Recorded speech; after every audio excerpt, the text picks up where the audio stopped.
네, 잘 들리시나요? 어, 네, 안녕하세요. 오늘 발표를 맡게 된 자연아 처리팀의 주정환입니다. 오늘 발표할 논문의 제목은 Chain of Thought Prompting Illicit Reasoning in Large Language Model이라는 논문이고요. 올해 실제로 이 Chain of Thought이라는 이제 이론이 있는데, 이제 실제로는 5월에 발표되었었지만, 이 논문 같은 경우는 5월 한 번 발표를 하고, 최근 10월에 한 번 수정을 거쳐서 그 해당 논문을 참고하여 하게 되었습니다. 오늘 발표를 하기 위해서 도와주시는 자연의 저희 팀의 김지현님, 김재민님, 이기선님께서 함께 해주셨습니다. 그 제목에서 보시다시피 이제 요즘 대형 모델이 이제 많이 연구가 되고 있고 이제 일부는 또 상용화가 되고 있는데요. 일단 해당 논문을 발표하기 전에 간단한 배경을 설명하도록 하겠습니다. 일단은 자연어 처리 분야에서는 최근 가장 혁신을 일으켰던 것 중 하나가 이제 라지 스케일 랭귀지 모델입니다. 그래서 초대형 혹은 거대 모델이라고도 불리는데요. 이제 우리가 많이 익히 들은 이제 GPT-3라든가 패스웨이 랭귀지 모델이라든가 그다음에 최근에 구글에서 이제 챗봇으로 내놓은 이제 람다라는 챗봇 모델도 있는데 최근에 이런 상당히 이제 모델 사이즈가 매우 큰 모델들을 가지고 이제 연구를 많이 해왔고요. 이 모델들이 잘 된 이유는 결론적으로는 현재 그동안 이제 진행해 왔던 NLP의 많은 태스크들을 어떤 특정 많은 학습 데이터 필요 없이 단순히 이제 모델 사이즈만 키웠을 때 모든 태스크에서 대부분의 성능이 매우 좋게 나왔다는 점을 들 수 있습니다.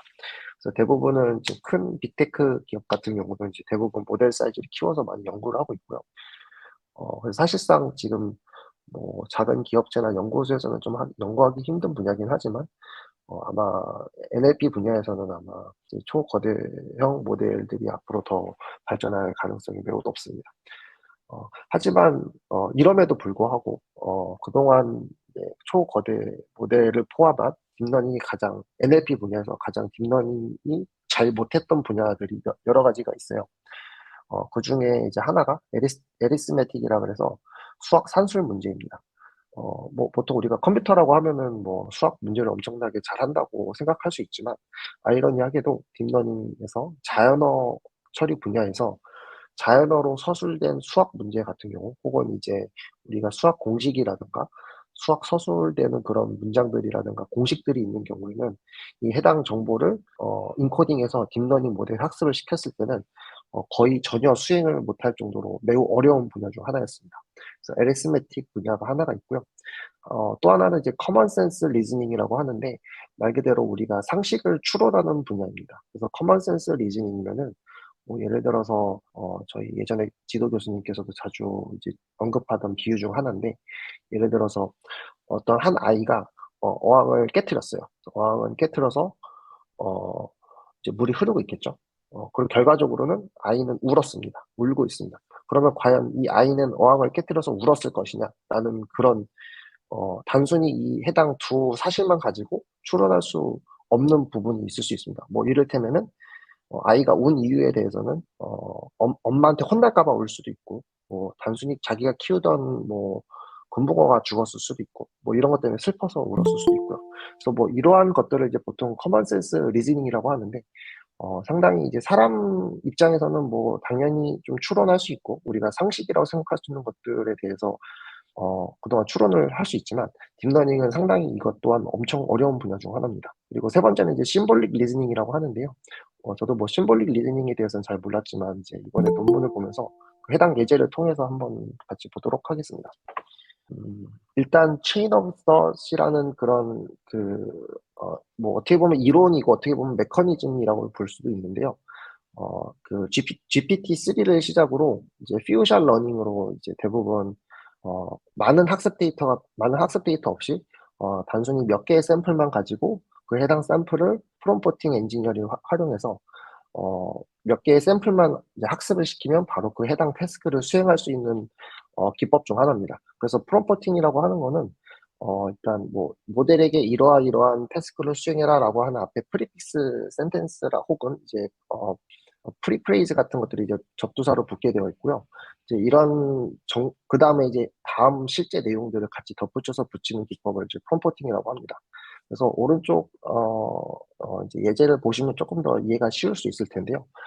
상단에 있는 부분은 기존의 GTP3에서 활용하던 프롬포팅입니다. 그러니까 스탠다드 프롬포팅이라고 여기서 부르고 있고요. 뭐 이를테면은 이제 뭐 앞에 이러한 문장들이 들어가고 단순히 이런 문장이 들어갔을 때 뭐 결국은 뭐 그가 갖고 있는 테니스 공은 몇 개 있느냐라고 이제 질문을 던져보는 거죠. 그럼 해당 얘는 정답은 11개다, 11개다라고 이제 답변을 하게 되는 그런 방식이 이제 기존의 GTP3에서 활용되었던 방식인데요. 체인 오브 서즈는 말 그대로 이제 생각의 연결고리라고 번역을 할 수 있잖아요. 그럼 단순히 우리가 추론하는 과정에서 추론하는 그 절차가 있을 거잖아요. 그 절차가 예를 들어서 한번 저희가 일단 질문을 한번 보도록 하겠습니다. 로저는 5개의 테니스 공이 있고 그는 캔을 샀어요. 그 테니스 볼을 갖고 있는 2캔을 샀는데 그 해당 캔에는 테니스 공이 총 3개씩 있습니다. 그러면 총 그가 갖고 있는 테니스 공의 개수는 몇 개일까요? 라는 질문인데 자, 그럼 생각해보면은, 일단 처음에 5개를 갖고 있었고, 캔을 2개를 샀고, 근데 그 한 캔당 테니스 공이 3개씩 있으니까 총 6개겠죠? 그럼 그가 갖고 있던 5개 플러스 6개면 11개가 되겠죠. 그래서 이러한 센텐스를 하나 더 추가를 해서, 그 해당 대답을 이끌어내는 방식을 체인 오브 서즈라고 부릅니다. 그래서 쉽게 설명하면은 되게 어려운 건 아니지만, 기존에는 단순한 퀘스천 앤서라는 그런 이제 인풋 아웃풋 단일 구조에서 학습을 이제 퓨어셜 러닝을 했다면은 중간에 한 단계를 거쳐서 근데 그 단계가 단순히 다른 정보가 아닌 이 해당 질문에 대한 추론 과정을 담은 내용을 한 번 더 학습을 시킨다고 보시면 될 것 같습니다. 그래서 이 중간 단계를 이제 체인 오브 소시라고 부르고요. 뭐 간단하게는 COT라고도 부르기도 합니다. 그래서 이러한 것들을 이제 이번 구글에서 직접 이제 데이터를 만들어서 이제 학습을 시켰는데요. 조금 더 뭐 좀 학술적으로 설명을 드리자면은 디컴포스 멀티 스텝 프로블럼이라고 하면은 이제 여러 절차들의 문제들을 이제 분해해서 학습을 한다고 보는 건데 방금 말씀드렸던 것처럼 뭐 캔을 2개를 샀고 그 해당 캔에는 공이 3개씩 그리고 그는 이제 뭐 캔을 2개를 샀으니까 기존에 있던 건 5개니까 이러한 정보들을 갖고 있는 스텝을 이제 멀티 스텝으로 보는 겁니다. 그래서 이 여러한 문제들을 갖고 있는 것들을 분해를 한 다음에 기존에는 한 센텐스겠지만 이거를 분해를 해서 어떤 그 인터미네이트 스텝이라고 하면은 이제 결국은 하나의 중간 정보 단계 스텝으로 바꿔서 이제 학습을 한다고 보시면 될 것 같고요. 근데 모델 자체는 이제 인풋에는 센텐스가 들어가지만 기존에는 센텐스만 들어가고 그 해당 정보를 찾아서 이제 추론을 하는 방식이었으면은 이번 구글에서 내놓은 방식은 중간에 세컨더리 윈도우를 하나 더 추가를 합니다. 그래서 해당 질문이 들어왔을 때 바로 그 해당 질문을 찾으려고 노력하는 것보다 중간 단계 그 체인 오브 그 이제 COT의 그 정보들을 우선적으로 한번 추론을 하도록 학습을 시켜요. 그래서 중간 단계를 한번 무조건 거치도록 하고 최종 결과물을 답하기 전에 한 번 더 생각을 해봐라 라는 식의 그런 맥락으로 보시면 될 것 같습니다. 그래서 이번 논문 같은 경우는 크게 보면 이 3가지 분야에 대해서 이제 연구를 했고요. 그리고 이제 이거를 모든 자연어를 통해서 어, 이제 적합한 모델을 내놓았다라고 보시면 될 것 같습니다. 그리고 이제 뭐 당연히 이제 퓨처 러닝으로도 몇 개의 샘플만 가지고도 이제 수행을 할 수 있고요. 그래서 한번 일단 이 해당 논문에 실제 다뤘던 내용을 간단하게 보면은 에리스메틱 리즈닝 방금 말씀드렸던 것처럼 수학 문제를 푸는 겁니다. 그래서 뭐 여기서도 이제 그 여러 가지 이제 수학 문제를 포함하고 있는 데이터셋을 여러 개를 가지고 실험을 해봤어요. 그래서 당연히 비교 대상인 이제 GTP3 이거를 이제 베이스라인을 가지고 왔고요. 그 다음에 이제 COT 프롬포팅을 활용을 했을 때 비교 평가를 해봤습니다. 그래서 그럼 과연 어떤 수학 문제들이 있느냐 이제 이런 걸 조금 더 한번 확대해서 보시면은 뭐 아까 이제 보여드렸던 그런 샘플도 있고요. 그러면 이제 뭐 메스워드 프로블럼이라고 이제 여기서는 정의를 내리고 있는데 방금 말씀드렸던 그 테니스공 같은 문제 같은 경우도 이런 식으로 푼다. 뭐 이제 결국 이퀘이션 문제를 푸는 거겠죠. 그리고 뭐 다른 샘플을 보시면은 Sammy wanted to go to the where the people were.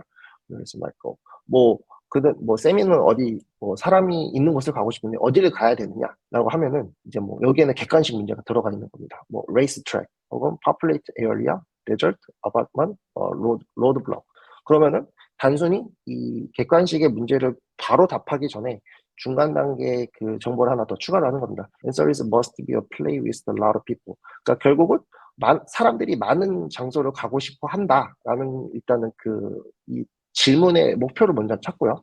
그러면 이제 항목들이 있겠죠. 레이스 트랙이 있었고, 데절트가 있고, 어파트먼트가 있는데, 뭐 이러한 것들을 보아하니 뭐 사람이 많을 것 같진 않은 장소예요. 그럼 결과적으로는 그 세미가 가고 싶은 그 곳은 이제 lot of people이겠죠. 그러면은 결국은 answer는 B겠죠. 그래서 정답은 B다라는 이제 이런 식의 학습 방법을 이제 착안했다고 보시면 될 것 같습니다. 그래서 이제 뭐 수학 문제 같은 경우는 뭐 이런 식으로 활용이 되고 있습니다. 뭐 다른 샘플들도 있고요.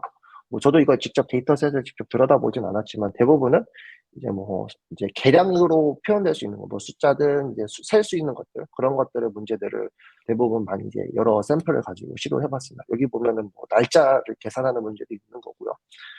이제 뭐 이런 식으로 이제 여러 가지 이제 문제들이 있습니다. 그래서 이 해당 논문도 이제 샘플만 보여주고 바로 이제 결과를 보여줍니다. 결과 같은 경우는 당연히 아까 말씀드렸던 스탠다드 프롬포팅 이제 GTP3 방식을 촬영했을 때 이제 그리고 이건 해당 프롬포트 방식이고 이제 해당 람다랑 이제 패스웨이 랭귀지 모델을 기본 백본으로 해서 이제 비교를 했을 때 이 COT가 얼마나 이제 효과적이었냐라는 걸 이제 비교해 보는 건데 보시면은 사실 상당히 성능차가 많이 납니다. 그래서 이렇게 성능차가 많이 난다는 걸 볼 수 있고, 그 다음에 이 오른쪽 보시면은, 당연히 모델 사이즈가 키우면 키울수록 이제 성능도 올라가고 있고요. 그 다음에 기존에 이제 슈퍼바이즈 방식으로 했을 때보다 일부 태스크는 이제 지도학습보다도, COT를 이제 요 파란색 동그라미가 붙어 있는 게 이제 COT인데, 이 COT를 적용했을 때는 이제 기타 모델들보다 월등하게 성능이 오르는 걸 볼 수 있습니다. 그래서 여러 가지 태스크를 비교해 봐도 이제 COT 방식이 매우 유효하다라는 것을 보여주었고요. 특히 요런 문제 같은 경우는 이제 수학 문제, 그동안 딥러닝이 엄청나게 힘들어했던 그 문제들을 이제 상당히 뭐 성능만 봐도 7, 80%가 나오는 거 봐서는 대부분의 이제 우리가 수학 학습지라든가 뭐 문제집이라든가 이런 것들을 줬을 때 엄청 잘 푼다고 볼 수 있습니다. 그래서 이러한 성과를 냈다고 볼 수 있고요. 두 번째는 이제 심볼릭 리즈닝이라 그래서 이제 뭐 이것도 한번 샘플을 좀 보면서 우리가 심볼릭 리즈닝이 뭔지 한번 볼까요?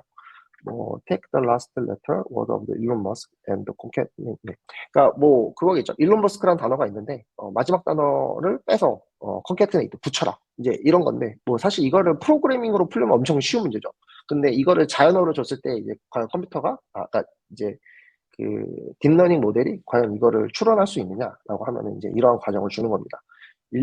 일론이라는 단어의 마지막 글자는 N이고, 그 다음에, 머스크의 마지막 글자는 K다. 그러면 N과 K를 붙이면 된다. 그래서 결국은 답은 NK다. 라는 이러한 결과를 이제 추론해내는 겁니다. 리버스 리스트라는 이제 요러한 이제 문제 샘플도 있는데요. 리버스 시퀀스, 글라스 펜, 알람, 라이센스. 뭐 이제 이러한 문장을 넣는 거죠. 문장을 넣으면 첫 번째는 글라스고, 두 번째는 펜이고, 세 번째는 알람이고, 네 번째는 라이센스다. 이거를 뒤집으면은 뭐 이러한 순서가 되더라. 라고 이제 알려주면은, 이 해당 모델은 라이센스, 알람, 펜, 글라스. 이런 식으로 이제 추론을 하는 겁니다. 사실 뭐 좀 재밌긴 한데, 뭐 이걸 단순히 이제 프로그래밍에서 푼다기보다는 그냥 이제 얼마나 이 딥러닝 모델이 얼마나 사람처럼 생각을 할 수 있느냐 매우 쉬운 내용이라고 하더라도 이런 것들을 이제 풀어보려고 노력하는 겁니다. 하나 더 예제를 찾아볼까요? 이제 코인 플립이라 그래서 뭐 이제 어려운 영어는 아니니까 코인은 앞면에 있고 메이벨리가 이제 코인을 뒤집었어요. 자, 그 다음에 살룬다가 그 코인은 뒤집지 않았어요. 자, 그러면은 코인은 앞을 보고 있을까요? 뒤를 보고 있을까요? 이제 이런 질문이겠죠. 그러면 똑같이 코인은 한 번 뒤집어졌고 벨라한테 한 번 뒤집어졌고 그러면 코인은 이제 뒷면이 있겠죠. 그러면은 뭐 이제 이 친구 같은 경우는 이제 이런 식으로 이제 추가를 한 거죠. 뭐 한 번 뒤집었고 한 번 뒤집은 거는 이제 홀수니까 짝수니까 총 동전의 면은 이제 짝수니까 그럼 뭐 0 아니면 1밖에 없겠다. 그러니까 앞면과 뒷면밖에 없겠다라고 추론하는 거고요. 그러면 동전은 처음엔 앞면으로 해서 시작을 했기 때문에 뒤집었으면은 얘는 이제 뒷면이었을 거고, 근데 그러지 않았다. 그래서 결국은 뒷면에 있다. 뭐 이런 식으로 하고 있는 건데, 결국은 이제, 동전이 앞면을 보고 있을 거냐라고 하면 이제 사실 틀린 거겠죠. 그러니까 그래서 얘는 대답이 노라고 하는 걸 이제 추론을 하는 겁니다. 그래서 뭐 사람이라든가 뭐 단순히 우리가 뭐 기존에 컴퓨터 프로그래밍을 했을 때는 뭐 어이없을 정도로 되게 쉬운 문제들이긴 하지만 뭐 이제 모델 자체는 이런 내용들을 추론하는 것 자체는 상당히 어려운 일이기 때문에 이러한 정보를 추가해서 학습을 시켰을 때 대답을 엄청나게 잘하더라. 이러한 것들을 이제 심볼릭 리즈닝이라고 봅니다. 그래서 결과도 당연히 상당히 기존 그 GTP3보다 훨씬 월등하게 이제 모델 사이즈가 커지면 커질수록 성능이 월등하게 뛰어나게 늘어나는 걸 볼 수 있습니다. 대부분의 케이스가 기존의 그 GTP3에서 전혀 수행하지 못했던 리즈닝 문제를 여기서 이제 해결을 했다고 이제 보여주고 있습니다.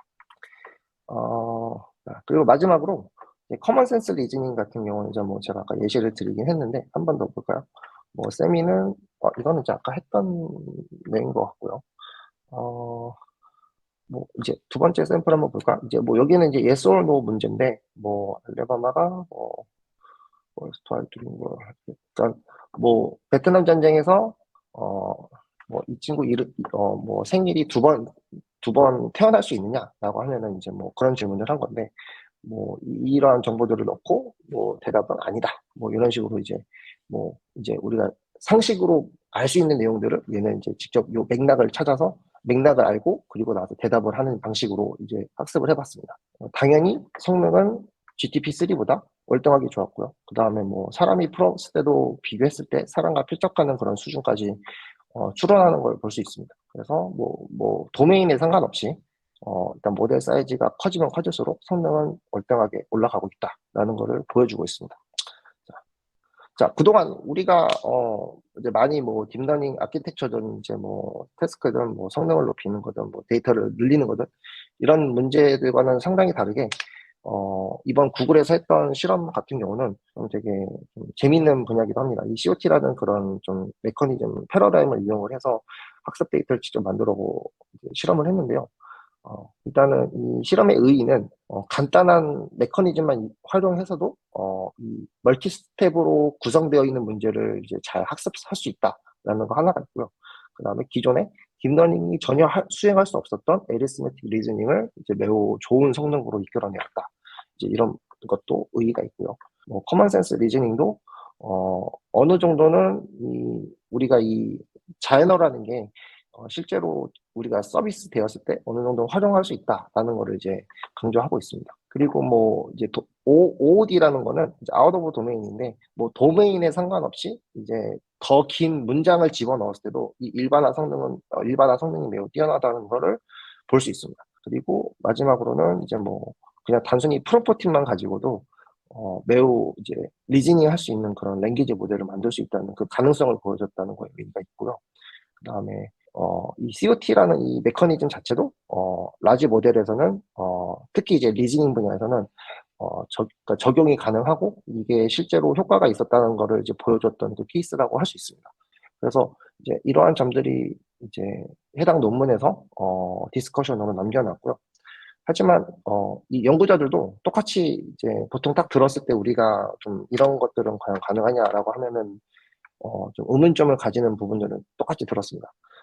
여전히 유럴 네트워크는 사람처럼 이제 리즈닝 하는 거냐라고 하면은 그거에 대한 대답은 자기네들도 이제 모른다라고 얘기를 하고 있고요. 그리고 문제는 이 COT 태스크를 수행하기 위해서 최소한의 이제 데이터를 만드는 것도 나름 비교적 비용이 많이 든다. 이제 결국은 이제 데이터를 직접 사람들이 만들어서 이제 학습을 시키도록 해야 되는데 이것 또한 비용이 많이 드는데 이 세상에 수많은 커먼 센스랑 수많은 심볼릭이라든가 이런 것들을 다 취합해서 다 한 번씩 이제 시도를 해봐야 되는데 이제 이런 것들이 비용이 엄청나게 크다는 거죠.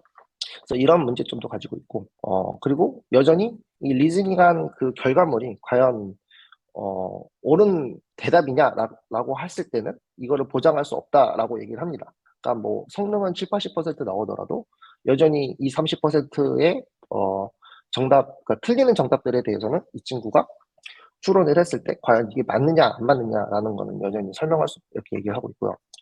그리고 여전히 이제 큰 모델이기 때문에 결국 이제 실제 상황에서 이거를 쓰일 때 과연 좋은 성능을 낼 수 있는 거냐라고 하는 거는 이제 여전히 의문점이라고 얘기를 하고 있습니다. 그래서 이제 이렇게 논문을 마치게 되었고요. 뭐 간단하게 이제 요 해당 논문이라든가 이제 요 논문을 리뷰한 이제 블로그를 참고하였습니다. 네, 발표 들어주셔서 감사합니다.